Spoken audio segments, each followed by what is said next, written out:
I'm going to go ahead and get started. For anybody that might be new or not a regular attender, my name is Peggy Nolte. I'm currently the program manager at the University of Arizona, and I'm serving as your chair of the consortium. And I will be chair through our annual meeting this next year. Chris Berry, who's the current chair-elect, is not joining us today. She's actually at Duke, and she does fellowships and she's coordinator for fellowships and the student side of the world. And then we're pleased to welcome Laura Gwynn. Laura, are you on here? Do you want to say anything? Laura was just elected as our chair-elect for the 2022 to 24 season. So go ahead, yeah, Laura. Here. Hi. I'm happy to be here. I'm super excited to be the chair-elect. I'm Laura Gwynn. I am the coordinator for the Department of Neurology at the University of Michigan, the residency coordinator there. I've been a coordinator for about 5 years, and I didn't even know this job even existed when I found it, and it's like my dream job. I didn't know you could have a job where you could be organized as a profession. So I love what I do, and I'm happy to be here. Great, thank you. We're very excited to have you join us on the board. So I think I want to spend as much time as we possibly can with the RITE, because I know that's something that maybe sometimes we're nervous about, or it's very near and dear to us. I'm going to turn this over to Lynne Shindoll, who is the Senior Program Manager of e-learning for the AAN. And I think we're going to take the questions in the chat box. So without further ado, Lynne, take it away. Well, welcome everyone. I'm delighted to be back for my second year speaking with you about the RITE. Not so many changes this year as last year. It's also lovely to see so many names that I see from the email box and the photographs here in the Zoom. So it's great to see a face that goes with a name. And I know I communicate with a lot of you and have over the past couple of years. Go ahead, Brielle, and start the next slide. So what to expect this year? I think I was just saying to Peggy that there are some changes, but mostly it's going to be just like last year. The registration is open now, and it's open through December 12th. If you haven't received an email from the RITE with your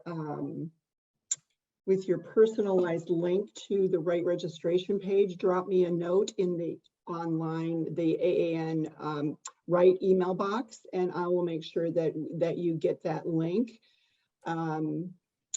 Let's see, another email will be going out with the link in November, early November, November 3rd. I think that email goes out. So if you don't have it, if you've misplaced it, not to worry. Another link is coming out with your personalized link to your page, and registration's open through the 10th of December.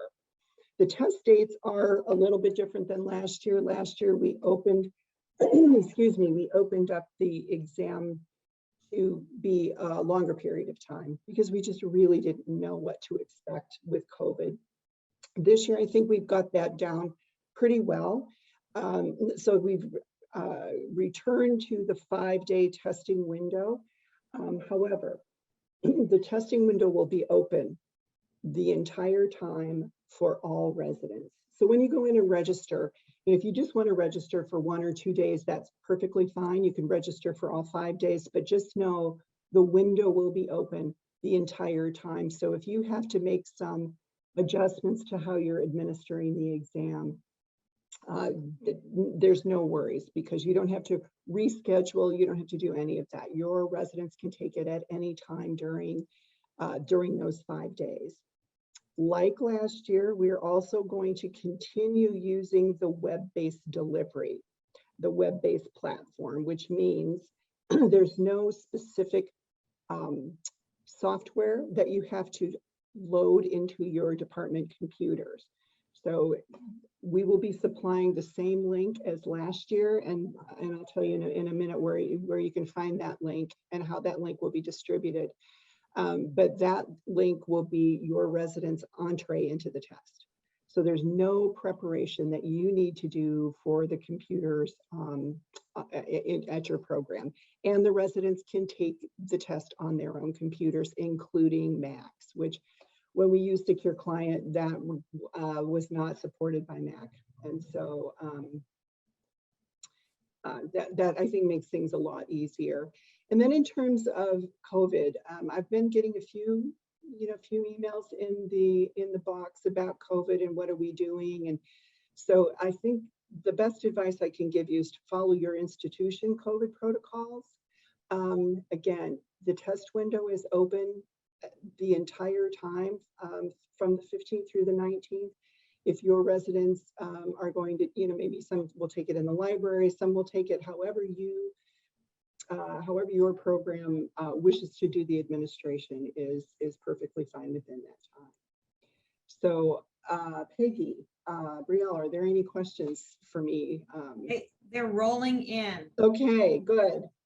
So, and these are little all over the place. So if a resident is out on maternity leave, can this resident still take the RITE? We don't and never have actually extended the time for the RITE. So the window is the window. However, that being said, residents can take the exam remotely. So if you're a resident and if it's okay with your program director and your program that resident take the RITE from home while on maternity leave, that's fine with us. But there is no giving the RITE early or taking the RITE after the 19th. Next question, how can I see what dates I choose for testing? That's the dates that you choose for testing. That's the first thing that you select when you go register your residents. It's the very first box you start checking. What are your test dates? And you can select, if you're only going to be doing it Thursday and Friday, that's fine. You can select that. You can select them all. So sort of on that line, someone said I registered them, selected one day. I was told after I needed to select an additional day. How do I go back to edit the selected test dates? You can go back to use your link and go back to your registration page, and you can just select another day. Here's one that's maybe a little bit of a suggestion. A couple of years ago, you had the test administered at the end of one week and the beginning of the following week. Can that be considered again for the future? That helped tremendously for scheduling those on night call and 1 week, etc. That's a great suggestion. And the panel actually establishes those testing dates. And we are meeting at the AAN annual meeting, and I will definitely put this on the agenda for discussion. It is a good idea. Thank you for that. Another question here, do we need to proctor in person? I think that again that's up to you with your program director and how you want to do the test administration. You do need to proctor, as many of you have proctored before using the Surpass testing platform. That is your way to proctor the exam, sort of watching the residents as they take the test. You have a computer screen that shows who's testing and who's on a break and so on and so forth. In terms of proctoring in person, really that is up to your program to decide. Should we move on? Yeah, let's go on here. There's a couple more questions. Okay. So what does proctoring mean? That was a great segue, actually. What does proctoring mean in 2022? So one of the things as a proctor you'll need to do is make sure that you print out what's called the invigilation pack. And it's kind of a crazy name, but the testing platform is developed by a British company. And so instead of calling it the proctoring pack, they call it the invigilation pack. And what is included in that is the key codes that your residents will need to actually get into the test. You will get a list of those codes. Keep those in your desk, keep them in a secure place until it's time for testing. You'll also, in the invigilation pack, have what is called the invigilation report, which is the bottom bullet item here. And that's an important piece of information for me for you to turn back in after testing is done. One of the things I ask you to write down on that report, and there's a box for that, is if you had residents who actually registered for the exam but didn't actually take the exam. The other piece of important information is if there were any anomalies during test administration, and they can vary, you know, all over the place. They can vary. They're kind of rare, but if you had anything odd happen, if the internet was not working well or something happened, it's important for me to know that. So one of the things that you'll do for proctoring is print that invigilation pack. The other thing, if your residents are taking the test remotely, or if you're doing a hybrid, you've got some residents in the building taking the test in person and some remote, it's important to actually talk to your residents about the scheduled break. The RITE exam is a 400 item test that's administered 4 hours in the morning and 4 hours in the afternoon. But between the two parts, there's a 45-minute break. Some residents like to test straight through. Other residents like to take the break. So how your residents are going to take their break is something that you should communicate with them about and give them instructions on if they want to test through and so forth. All of that information about the break is in the proctor's instructions, the proctor's manual, and in the institution preparation guide, which has been updated for this year. And you will be getting a link to that in the next email that comes out from the Academy. Other couple of things is that make sure that the residents successfully access the test and that their responses, their answers are successfully uploaded. And again, those guides, they give you not only the instructions, but they give you screenshots of what that looks like. Any questions here? I think there's one more here. Can each resident take more than 1 day for the test and the testing window? No, they can't take more than 1 day unless they request an accommodation. And some residents do request an accommodation and have documented reasons for needing that accommodation. Accommodations are requested during registration and approved then by the RITE panel. But no, the exam should be given all in 1 day, unless there's an accommodation approved. I think we can move on. Okay.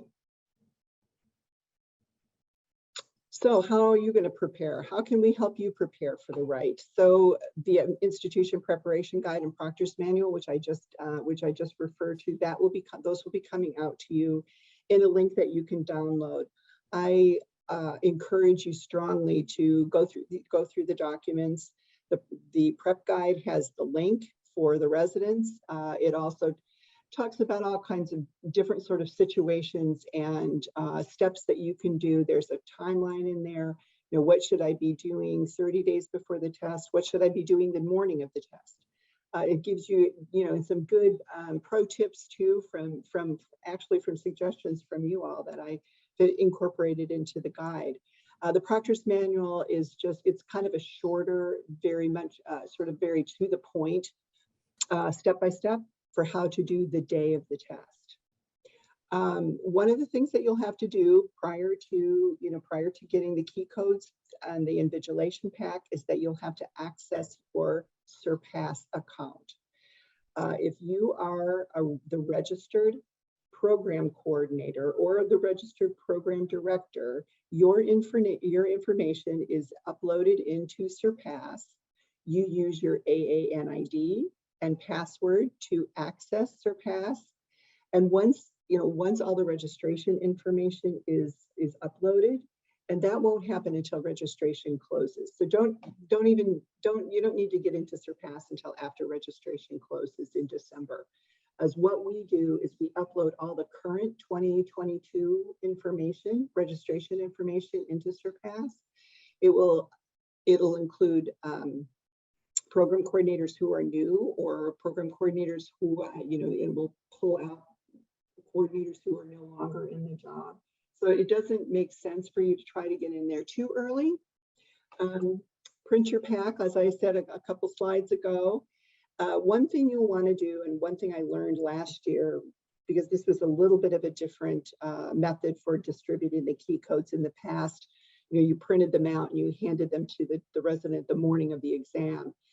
With some remote testing and with the ability to take the exam from different locations, distribution of the key codes is really up to you. The one thing I would caution you about is giving the residents the key codes too early. I would say give the key codes to the resident right before that resident is ready to take the exam. Last year, I had a number of residents calling me panicking because they were testing their key code to make sure it worked. And what happened is they entered their key code and they got into the test and the test timer started. And so we don't want that happening. So tell the residents, and we'll put this in emails, communication to them too, do not enter the key codes. Trust me, they work. Don't enter them just to test them out because you will start your test then. And once the test timer starts, we can't stop it. So any questions here? Peggy, is there anything?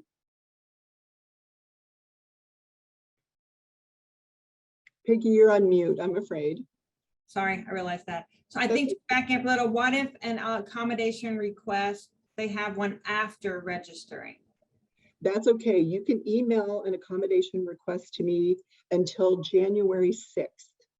And this is again in the preparation guide. You'll see that deadline in there as well.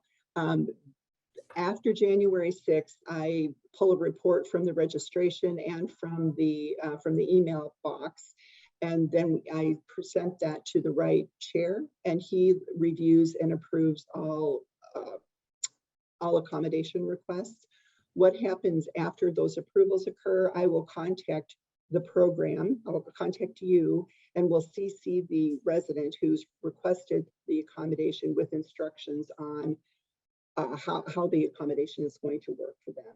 Most of the time, the accommodations are for time. And their test, that resident's test, has to be programmed specially.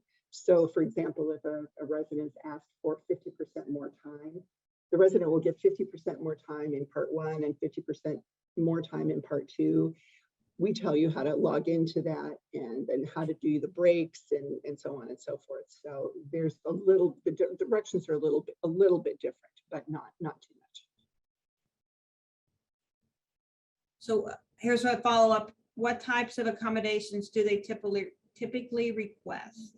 Well, most of the time now it is for additional time. And that can be for a variety of reasons. It can be for, usually it's a documented medical condition that requires some extra time. Sometimes we'll have nursing mothers who need additional time. That's principally it. I think when the test was given, everybody's in one room at a time. Some residents requested to be able to take the test in a room alone. But because of the flexibility that they have now to take the exam, that doesn't typically need to be an accommodation. It's mostly for time. And if you are making an accommodation request for additional time, it's important to put exactly what kind of time the resident is asking for, not just he needs extra time or she needs extra time. It's this resident needs 50% more time or 25% more time, and this is the reason why. But if you have any questions about accommodations, please just drop me a line in the email box. I'm happy to help, kind of walk you through it. I think we're good to move on. Yep. So accessing the RITE. Residents don't have to, and it should not be logging into Surpass. Only you or whoever is doing the proctoring for the RITE will be logging into Surpass. So the residents, they don't need to be logging into Surpass to get to the test. This is the link to the test. And again, that will go out in an email to you. It will go out in an email, several emails, in fact, to the residents. It's also in the institution prep guide. So there's the link is kind of everywhere. This is the only link that residents need to get into the test. It will take them immediately to a little box that says enter your key code. And once they enter the key code, then the test starts. So there isn't any additional steps for residents to take the exam. For the browsers that are listed below, I recommend that your residents use one of those browsers. And if the test doesn't appear, I had a couple of phone calls last year from residents actually and said that their screen looked weird. If you run into somebody saying something like that to you or a complaint about that, encourage them to change the browser. That usually does the trick. I'm not a computer person and don't understand why that's an issue, but that's the answer, just to try to change the browser. And Chrome really seems to be the best browser to take the exam. Oh, one other thing I wanted to make sure, and I don't think I have it on the slides here, is in the past, I know that you all have received an email from us with the non-disclosure for your residents, for yourself, and for your program directors. What we've done this year is the non-disclosure is going to be part of the test. So the resident, before the resident can actually answer question number 1, he or she has to sign the non-disclosure. So you will not have to deal with that at all this year for your residents or for yourselves or your program directors. Because in the past, test booklets were mailed to you, and you were handling test booklets and passing them out and mailing them back. That is why that non-disclosure was a requirement at the time. But because you are not handling test materials now, there's no reason for you or your program directors to actually have to sign a non-disclosure. And your residents now, if they choose not to sign, they can't take the test. It will kick them out of the test. So they'll all have to sign the non-disclosure. So that's tried to make that a little bit easier for you guys. That's one less thing you have to do next year or this year, one less thing to do. So I'm ready for the next slide, Peggy, unless there are questions. You got an hooray on that one in the chat box. Good, good, good, good. I think it's a win for everyone. Managing the break, I mentioned that earlier. It's described very well and in a lot of detail in the administration guide. This is the little box, though. I wanted to show it to you. It's in the guide too, but I wanted to show that to you. This is what the residents will see once they are done with part 1. They should not click the box until they're ready to start part 2. They should read that it says resume test, because that is exactly what happened. That will happen. If they click that, they're not starting the break, they're ending the break. And I had I think I had about a half a dozen residents call last year who clicked that box. And when they came back from lunch, they found they had only 20 minutes left for part 5. So make sure they understand that they should not click that box until they're ready to start the test for part 2. And again, depending on how you are administering the exam, if you're doing it somewhat remotely, or if you're doing a hybrid, you can talk with your residents about how to take that break. If they want to take it, we encourage them. It's a long day. It's a long day to not have a break. But if they want to test through, that's something that they can do, certainly. Okay. I had some questions last year, a couple questions about the upload of the responses on the test. And so when your residents have completed their exam, and this is a screenshot from the Surpass platform, you'll see in that far left column there's a little red box with a green check mark in it. So the green check mark will indicate to you that the test results have been uploaded. You don't have to click a box that says upload responses. It does it automatically. The reason I say that, there is on the page a box that says upload responses, and I'm going to see if I can get it removed for this year's administration. You don't have to do any of that. Once you see that green box or that green check mark, you know that their responses have been uploaded. Another thing I wanted to quickly mention is that when your residents have finished the exam and the green check mark appears there, And say the next day you have you have 10 more residents who are taking the test and you log in to do the proctoring. The residents who finish the exam and their responses have been successfully uploaded they won't be on your proctoring page anymore because they're technically finished with the exam. So don't worry that they're missing or their responses are missing. It just updates. The page just updates after a number, every 24 hours or so, and some residents will not appear. The ones who are finished won't appear the next day.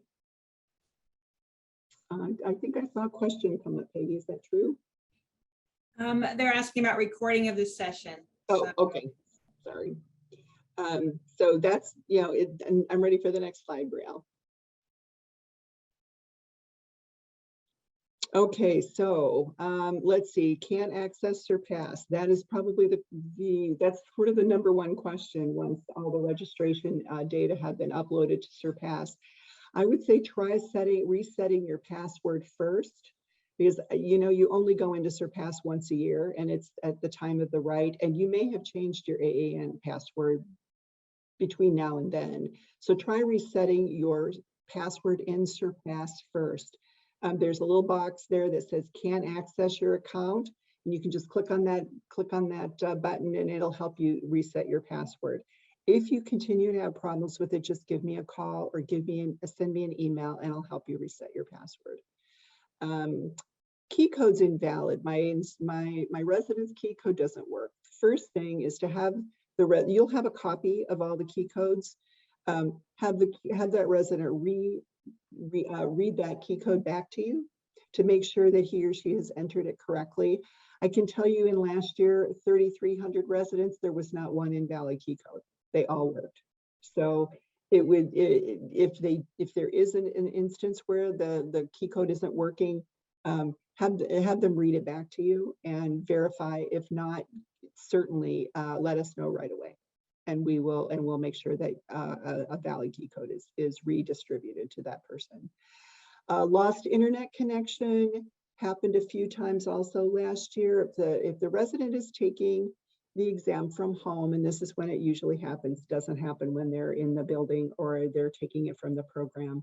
If they've lost their internet connection, they need to wait a couple of minutes and then reconnect to the test using the same key code and the same link. They will not lose time on the exam.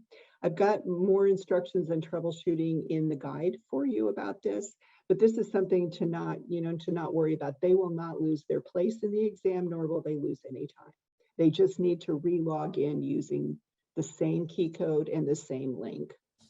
What if the responses don't upload? If you see there's a little bit of a time delay, if all of your people are done for the day, and it's like 4 or 5 minutes after someone's finished and that green check mark doesn't appear, you can refresh the page. It does take a couple of minutes for things to reset. And again, this is not a problem that occurred, but it's just something, just give it a minute.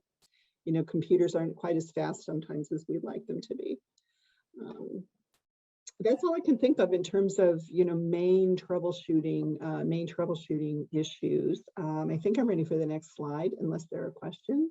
There are a couple of questions. Sure.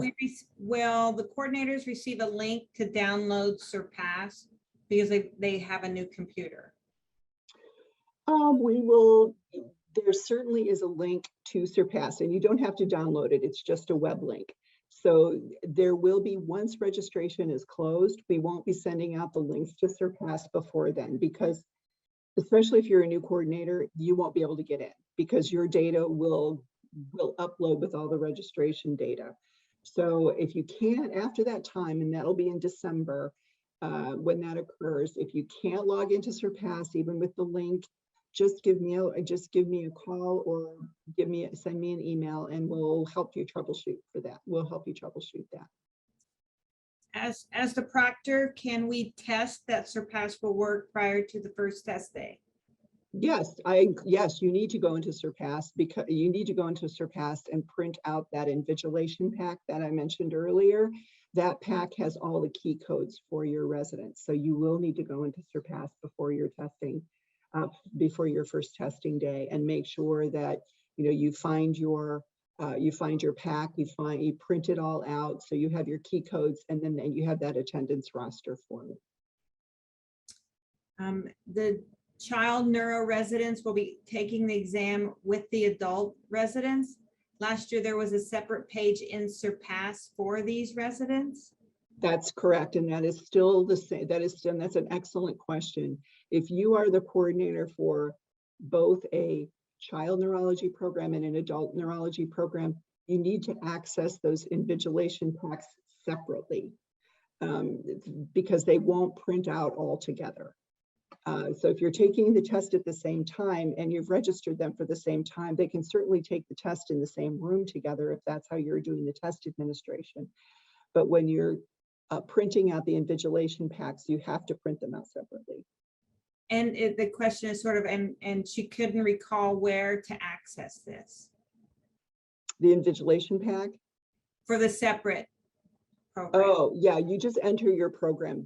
I've got some step-by-step in that administration guide, but actually you just enter your program number in the invigilation page. And it will pull up all of your residents for a particular program. Okay, I think we can move on. That was all I had. So I'm happy to open the floor, Peggy, to whatever questions you all might have, or if there's something else that I've missed here that you'd like me to discuss, I'm happy to do that as well. So maybe just to remind everybody where to go on the AAN site to find out more information at this point, and then the like help information, where that is. Sure, there's a site on the AAN website specifically for the RITE. It has an FAQ. It's got a nice summary.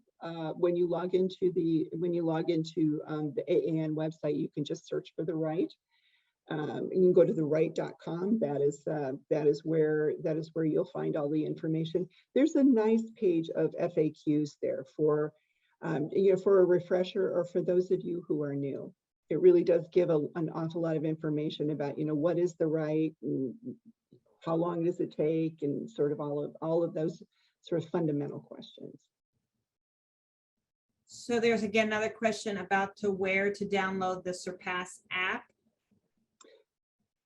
Okay, so there is no app for Surpass. We'll send you in an email after registration closes. We'll send you a link to Surpass, to the Surpass website. It's a website that you'll access from your computer.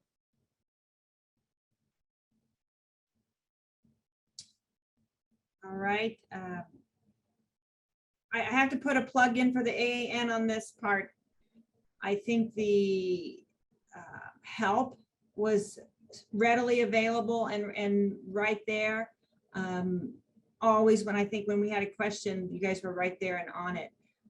One thing, since we have other questions in here, so maybe talk a little bit, Lynn, about when it is available as far as help, because I know there were people last year, like in Europe, taking it, or if there's some time difference issues, maybe even some suggestions on that. Sure. So we man the phones, as it were, and the email box. Well, the email box is being manned currently during business hours through registration and up through the time of test administration. During those 5 days of test administration, there will be someone available either to answer your email or to take a phone call from you from 7 a.m. That would be Central Standard Time through 6 p.m. So we've got people, and we will. So that's for every one of those 5 days, including the Saturday, as the test administration ends on a Saturday this year, and we will be on. We will be available at all times. We won't be available, in the overnight hours. So for those of you who are testing, and we have some test programs in the Middle East and in Europe and in Australia, we will get to the questions as soon as, we will get to your questions as soon as we are logged in the first thing in the morning. So I'm a brand new residency coordinator. Could you please say a little bit about the RITE generally? Sure. The RITE exam is for residents in their second, third, and fourth year of residency. The purpose of the RITE is to really gauge how they're progressing in their neurology education. So that's the reason in the first year neurology residents don't take the exam, because they've really only been in the neurology program for a very short period of time. And so the panel, and I think traditionally it's been thought that it's not really a fair test for someone who's just joined a neurology residency. So in that second and third year, the residents take the exam. The exam is 400 questions given over a period of 8 hours. The part 1 is 4 hours in the morning, 200 questions, and then part 2 is similar in the afternoon, 200 questions. The RITE results are emailed to residents about 6 weeks after the test. The test results are used by program directors. Obviously, the residents know, how they score on the exam.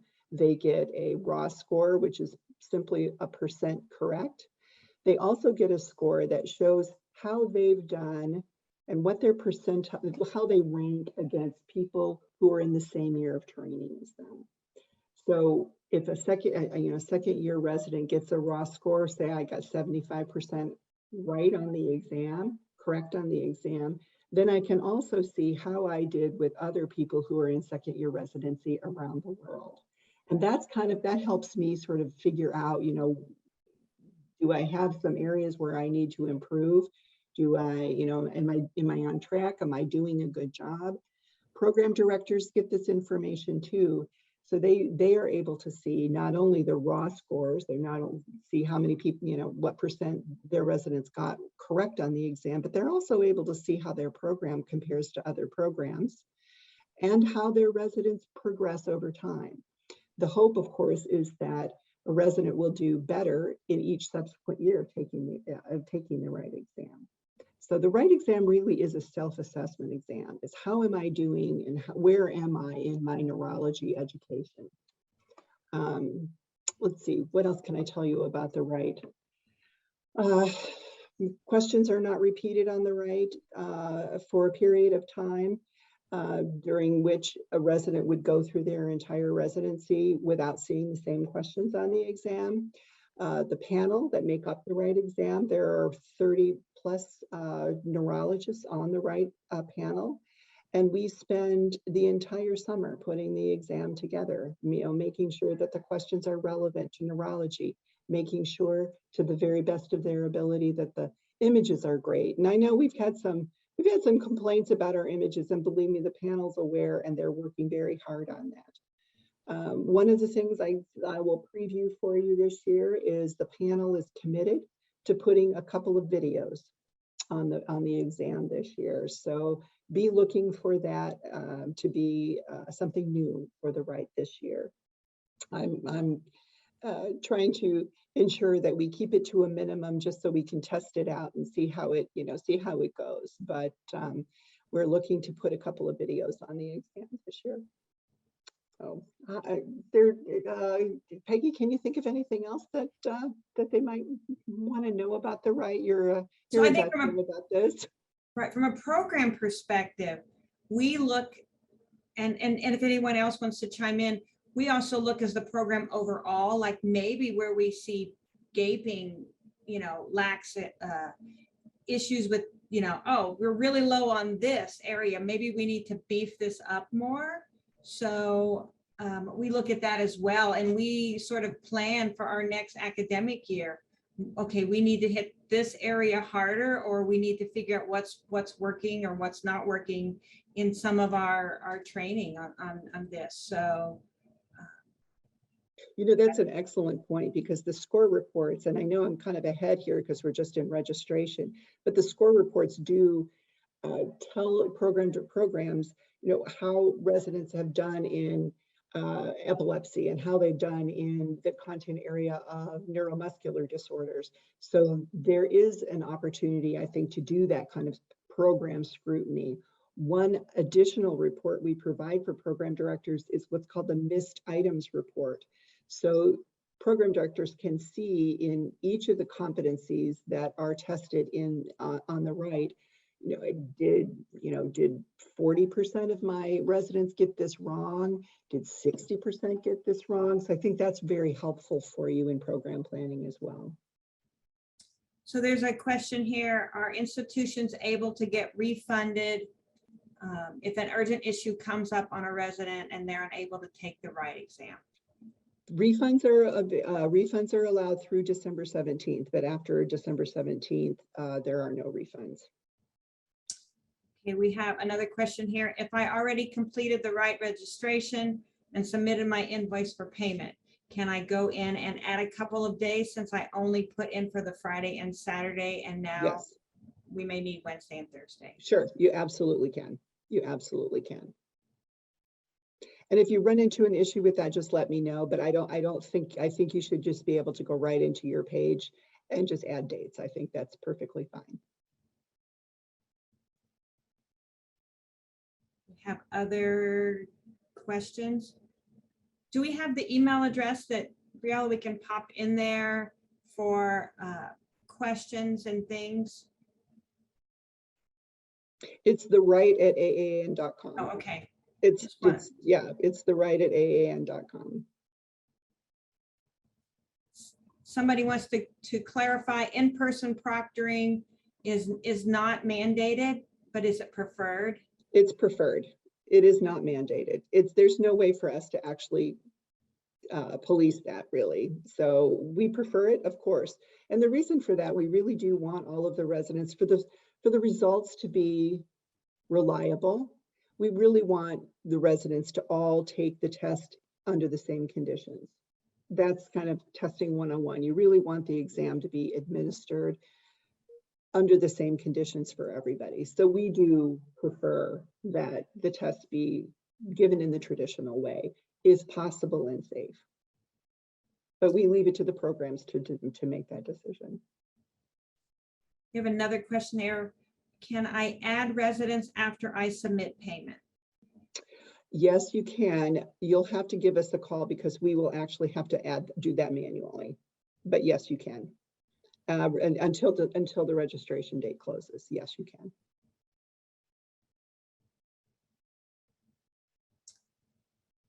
Don't see any other questions coming up. Okay. I have a quick question. I don't type fast enough in there I didn't want to have you guys hang up on me. So one of my questions is in the years past, the RITE has always been proctored, always. There was never a question. So I know this is a big concern of my program director because comparing with other programs is not going to be viable if you have one program that didn't proctor and you had the rest. Does that make sense what I'm trying to say? I mean, we had the same problem last year. So I don't understand.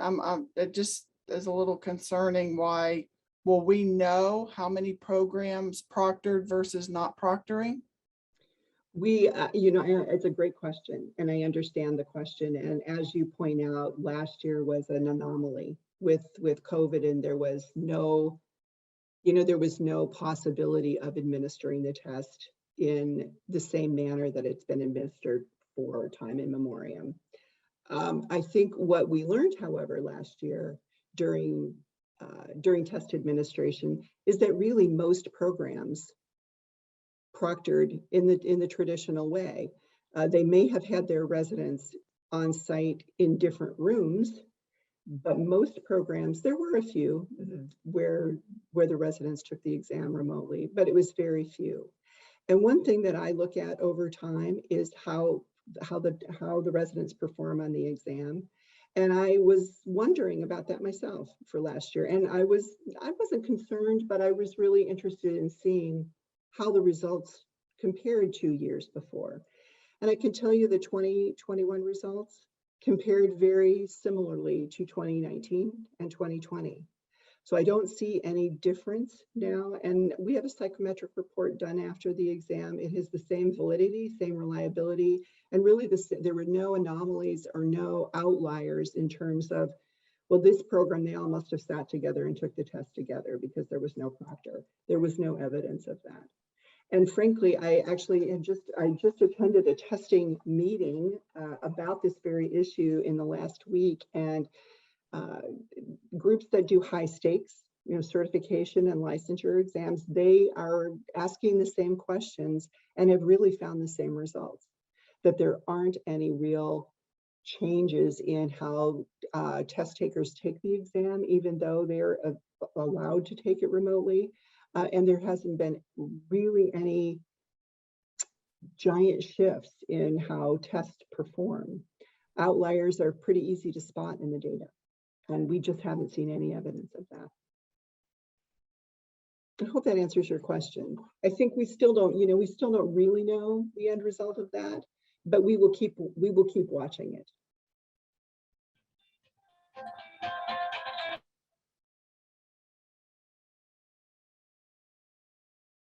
Sorry about that. I think we might have time for one more question if somebody has one last question. Otherwise, as always, Lynn, thank you. This is something that we, maybe many coordinators, we stress over it. We always want things to happen and, without a glitch, and you guys have played a huge part in helping that. Well, I'm delighted always. I'm always delighted to be invited to this group, and I, again, my email address at therite.com. I'm always happy to take a call or answer any questions that you might have. It's good to see everybody. Thank you, Lynn. You're welcome. We are going to move right along. I think,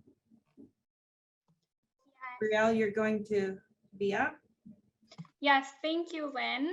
I just wanted to provide some AAN updates for all of you. So as you know, we have a lot of awards and scholarship applications open still. They do close this week on October 28th. At 11:59 p.m. So that is this Thursday. If you have an application that's incomplete or know someone that does, please make sure to wrap up those final items or get those applications submitted. We also have some upcoming events going on. So we have AAN trainee trivia that's happening tonight from 7:30 to 8:30 p.m. Central Time. We have our guest neurologist session tomorrow happening from 4:30 to 5:30 p.m. Central Time. And then on Thursday, we have our virtual education lecture series, and that is taking place from 11 a.m. to 12 p.m. So I will follow up with links for all of these events and also for our awards and scholarship page.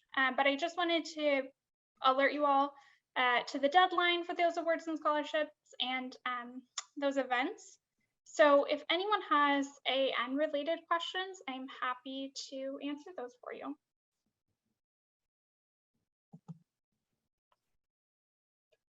Okay. So it looks like we have a question in the chat.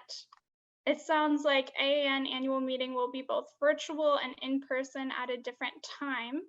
Will we have coordinator sessions at both? Lucy, do you want to chime in here? Sure. I'm not sure about the virtual meeting. We're still trying to figure out the logistics behind that and what the content will be. I do know obviously for the in-person, yes, we will have coordinator programming, but the virtual is TBD at this time. Great. Just so you guys know, I am part of the committee, so I'm there working it. So we want to get as much as we can because we understand that a lot of times your business office needs to justify you attending. So believe me, I've thought a lot about that. Okay, and then it looks like we have another question. Will annual meeting registration pay for both? I will also defer this one to Lucy. Nope, they're two totally different conferences, two separate registrations. So it's registration required for each meeting.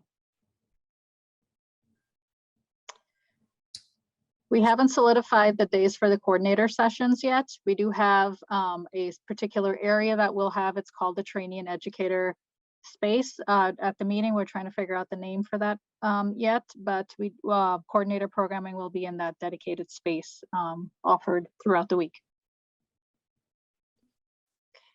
Okay. Do residents need to register for each separately?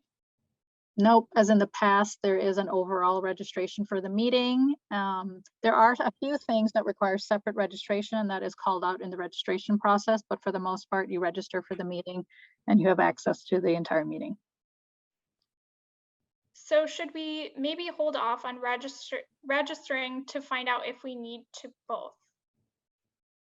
As far as both meetings, I would say the bulk of your offerings will be at the in-person meeting. Again, the virtual space, it's not going to be a duplication of what's offered at the in-person meeting. It will be different. All of the offerings at the in-person meeting will be recorded. Some of that will be utilized in the virtual space, but not exactly as it is. And so there will be a live component when we have the virtual meeting. Thank you, Lucy. And thank you for those questions.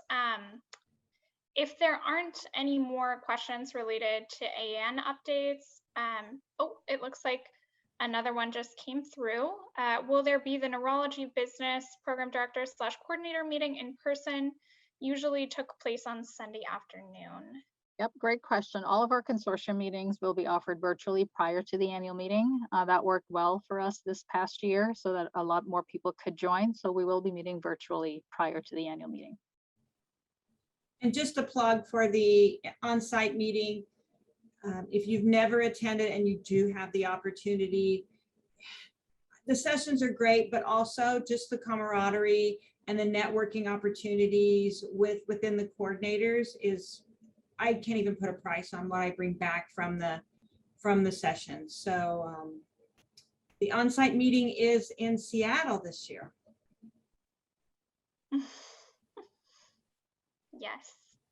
And we just have about a minute left for this section, but I was just wondering if the work groups wanted to chime in on any quick updates. And if not, we can move on to the next slide. So Melissa and Mark, would you like to present on anything?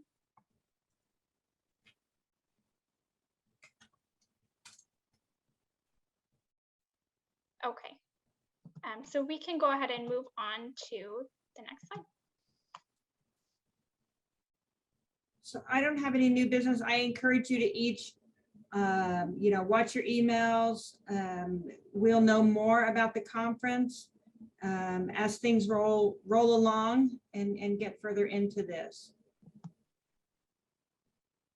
Peggy, I'm just concerned about the dates, because I've been told I can go and I don't want to not book a room or my flight, try to get the cheaper rate than waiting. So are we going to try to do similar to what we've done in past years where it's the Saturday, Sunday? We don't know at this point, but as soon, Lucy, you can chime in on this. As soon as we know something. Okay. Yeah, we want to, as I said, we have this space dedicated for the entire week, and we understand, from the resident perspective, from our program director's perspective, and then from your perspective as coordinators, trying to, front load or, at least have as many things as possible so that you can attend. But we also hear from folks that we do that and there's nothing for them offered for the rest of the week for those that can attend. So we're trying to find the right balance, but yeah, just be a little more patient with us. We understand that, but at this point we don't have a schedule in place yet.